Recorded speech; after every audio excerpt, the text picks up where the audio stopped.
There was a lady who came up and she was like, I just want to try your oysters. She ate the oyster and she was like, the vegan hood chef's got the best motherfucking oyster. I was like, oh my God. Because it's like mind blowing. Like, you really like mushrooms. You thought you didn't, but this is an oyster mushroom that you really enjoy. There is a lack of information around veganism, and a lot of our people are really apprehensive about trying new things.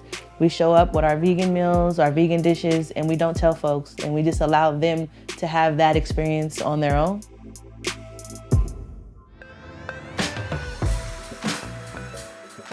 My name is Rheema Calloway, and I'm one half of the Vegan Hood Chefs. My name is Ronnishia Johnson, and I'm one half of the Vegan Hood Chefs. The Vegan Hood Chefs is a community-based food truck and catering business based out of San Francisco, California, that started in 2017.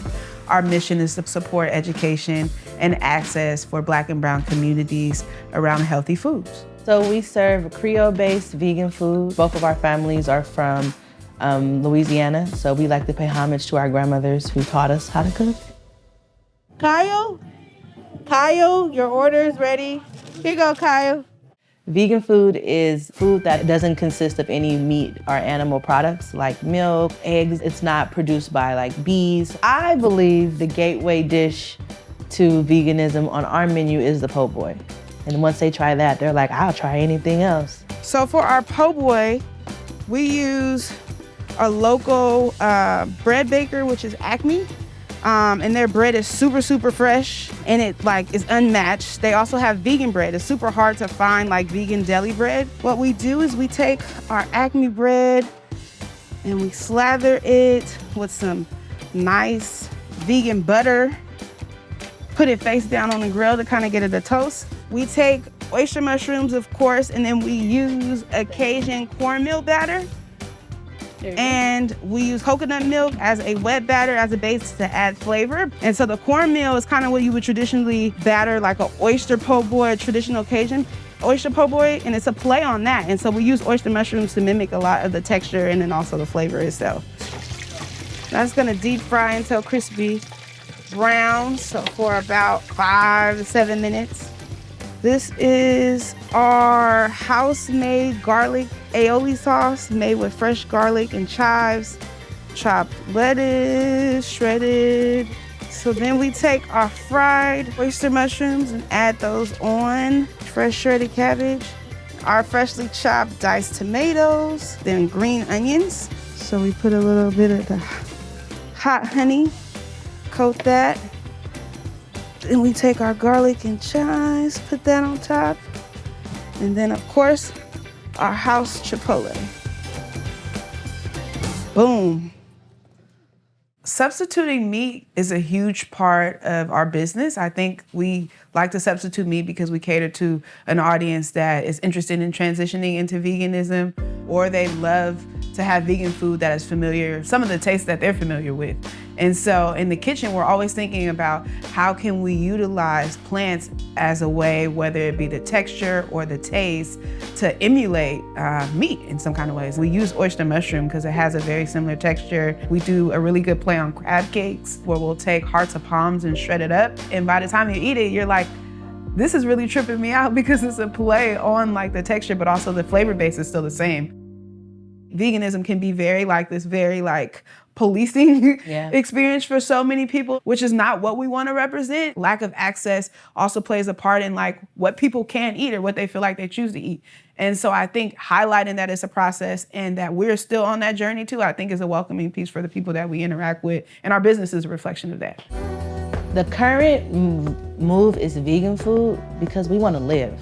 This journey started with a health scare. When I was in college, I was given a diagnosis of chronic hypertension. And so I was recommended actually to take medication to help support my blood pressure. But as I received the diagnosis, I was also starting to research about plant-based diets and how they can help aid in lowering blood pressure that I had refused to accept. This was just my fate for myself.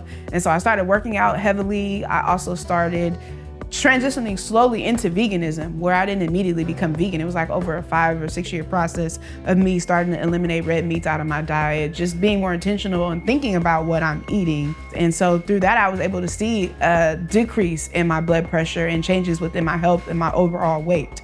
We're still learning about how to eat more intentionally and more healthy, and we want our food truck to be a representation of that. Say hi. Wave to the camera. Say Vegan Hood Chefs. And what was your name? Emmanuel. Emmanuel? Yeah. I feel like I heard that before. It's a church song. Yeah. Okay. 3580. Watch your back, Amy. Yep. Here you go. We actually met each other in high school, and one of our initial activist moments together was around our teacher saying a racist comment in class, and both Ronnishia and I organized a protest where we basically shut the class down and we had people protesting. We had our first business, the NYA Cafe, that we got as a subset for our radio station. We created the California Club in Texas at Texas Southern University. Then we created an organization called the Hope Project around voters registration. We also created a women's empowerment clothing line called Supreme Queen. We were a part of the Black Friday 14 who shut down the BART station in solidarity with the murder of Mike Brown and the way the war against Black folks. Then we created an initiative called Heal the Hood. And so it's a community-based initiative where we give out free plant-based food and put on a community event where we partner with different community gardens and produce markets to give out free produce to communities that are impacted by food apartheid. Queen Simone. Walk it, girl. Thank you. You're welcome. Enjoy. We were very intentional around our naming and calling ourselves the Vegan Hood Chefs. Hood has a very negative connotation. A lot of people say it's ghetto, ratchet, you don't feel safe, when that's completely opposite for me. Like, I feel very comfortable in the hood. A lot of people think that when you make this level, you should just leave the hood. And I don't think that that's our goal. Our goal is to make sure that we are able to build up people with us. One of these ways that you could achieve your goal is to eat better. Because by you eating better, you're creating longevity for yourself. Okay, every day I see this and I'm like, yes, this is what I work for. My face is on the billboard. My niece and nephews take pictures in front of it. It's super inspiring. I am currently 5 months pregnant. I'm expecting baby Freedom, another young Black queen. Yes. And it's super important too, because I think it's also a representation. Folks are like, are you working on the truck? Yes. Yes, for one, because it brings me joy. Also, two, because this is what it entails to run a small business. Like, this is like real life, and this is what we want people to understand when they're walking into entrepreneurship. I believe that the Vegan Hood Chefs has allowed us to expand our conversation on what resilience looks like in our fight for resilience in our community.